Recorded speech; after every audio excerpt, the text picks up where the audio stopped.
Only moments before a 900-foot-wide EF3 tornado hit Adairsville, Georgia, emergency dispatchers noticed a crucial mistake.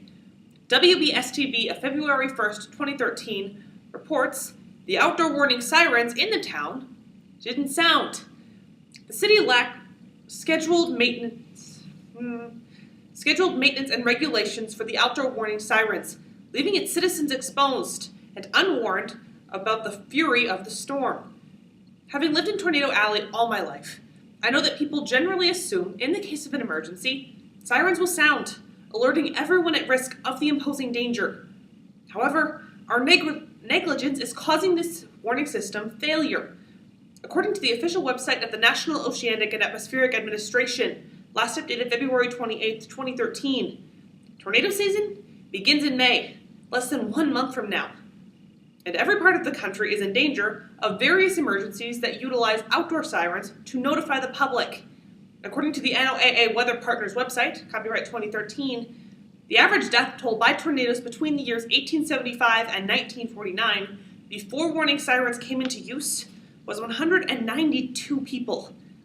However, between the years 1950 and 2008, when warning sirens were in use, that number dropped to only 86. Sirens save lives.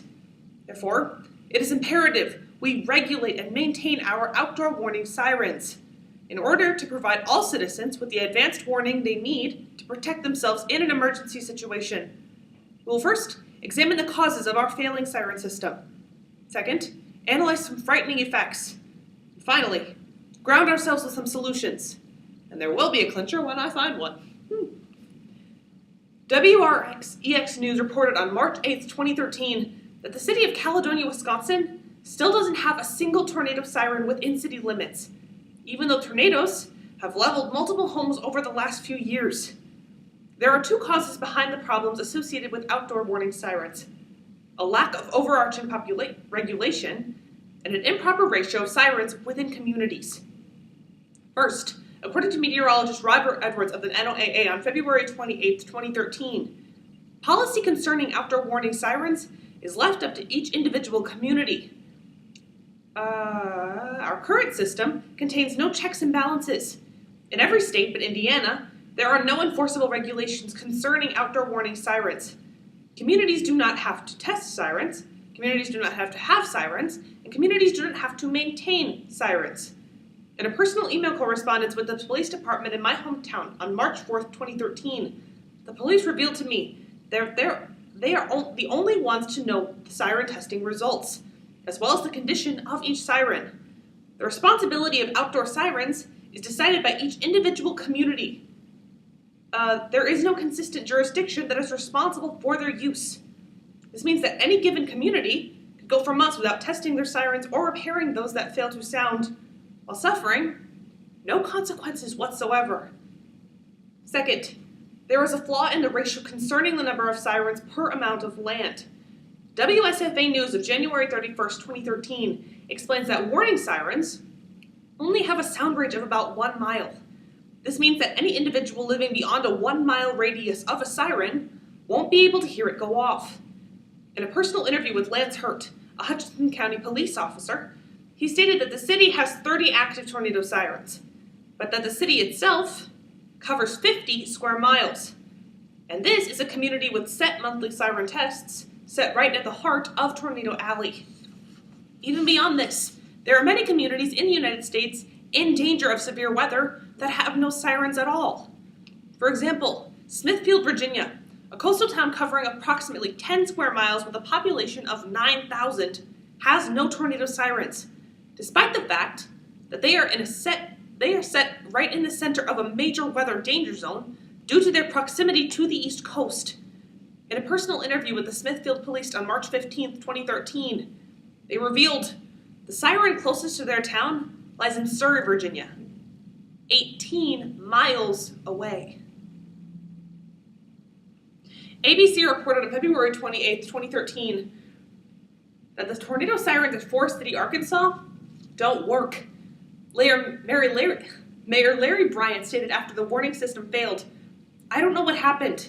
They're supposed to be working on the sirens. Nobody told me they weren't working." The effects of these problems are also twofold. Sirens aren't tested, and a great many people won't be notified in the case of an emergency. First, sirens aren't being tested. In a personal interview with El Paso emergency dispatcher who would like to remain anonymous, on March 15, 2013, who would like to remain anonymous, she revealed that even though her city is in constant danger of windstorms and fires, she never hears the sirens go off. And according to the St. Joe channel on March 5, 2013, testing sirens is an extremely simple process that consumes very little time. All it involves is the push of a button from a radio center. Or, if a community doesn't have a radio center connected to their sirens, all they have to do is send a dispatcher to manually turn on each siren. Additionally, the fact that sirens aren't being tested means that communities cannot know when their sirens are in need of repair. For example, according to a personal interview with the police department of Hutchinson, Kansas, Officer Lance Hurt stated that the police department is responsible for testing and repairing sirens, but the City Hall is responsible for keeping track of which sirens have not been tested and which ones need to be repaired. With this level of inefficiency, there's no way for the community to ensure that their sirens are in proper working order in any semblance of a timely manner. Second, an unacceptably large number of people live without warning sirens. And the worst thing is, they probably don't even know it. For example, in the aforementioned phone interview with the emergency dispatcher in El Paso, Texas, she explained that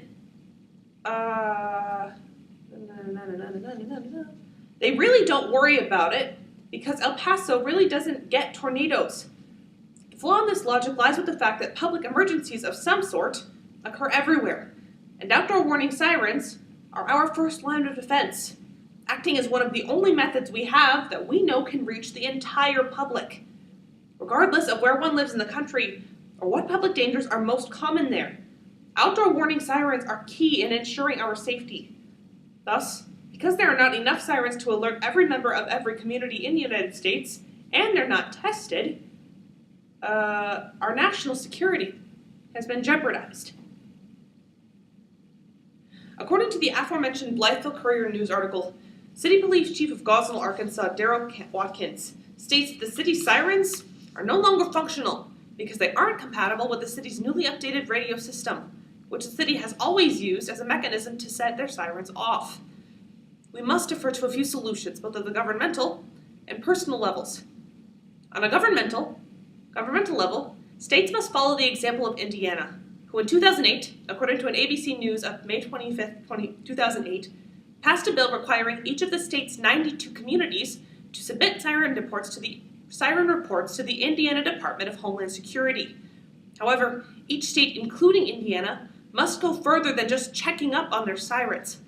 Rather, each state needs to enact legislation designating just how often their sirens are checked, once a month at the minimum, the amount of time each community has to repair failing sirens, that each community is required to have one siren per every square mile of land it covers, which single safety department will be responsible for testing for sirens throughout the state, and stating that any community that fails to comply with this new regulation will suffer consequences, such as a loss in funding should they fail to comply with this new regulation.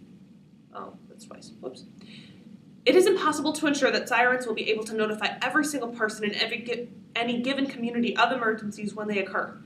But it is possible for the states to create regulation that ensures that their citizens are going to be as prepared as they possibly can in the case of any emergency. Unfortunately, as it is with all things involving the government, the creation of such regulation will take time, when emergencies can occur more frequently than new mobile homes have to be built in Kansas. Therefore, we can turn to a few personal solutions for the immediate future. First, investigate the town you live in. Tornado siren testing logs can be accessed by making an appointment with your local police station. In a personal phone interview with the City Hall of Hutchinson, Kansas, I discovered that all 30 of their sirens have been properly tested and updated. However, in the aforementioned phone interview with Parole Officer Lance Hurt, he revealed to me no one had ever asked to see the testing logs of the sirens before. Check the records for the sirens in your community, and if they haven't been tested properly, or haven't been repaired in a case where they didn't sound, ask which specific safety department is responsible for the testing and maintenance of the sirens in your area, and bring it to their attention. Second, It is crucial that we remain prepared. Buy a battery-powered storm warning radio for $20 to $50 for your own home. Also, many cell phone companies are now offering a free and automatic app that connects cell phones directly to NOAA warnings called Wireless Emergency Alerts, or Code Red, depending on the phone company you use. Until we can be assured of our own safety without taking these precautions, it is essential that we take our safety into our own hands. The people of Adairsville weren't warned of the dangerous tornado that struck their city. According to the aforementioned WSB-TV article, a month later, the citizens are still working hard to rebuild their city, recovering from multiple injuries, and are mourning the death of one of their community members. The power to save lives is in our hands. We have an obligation to act so that our lack of preparation will never again be the reason for our own endangerment.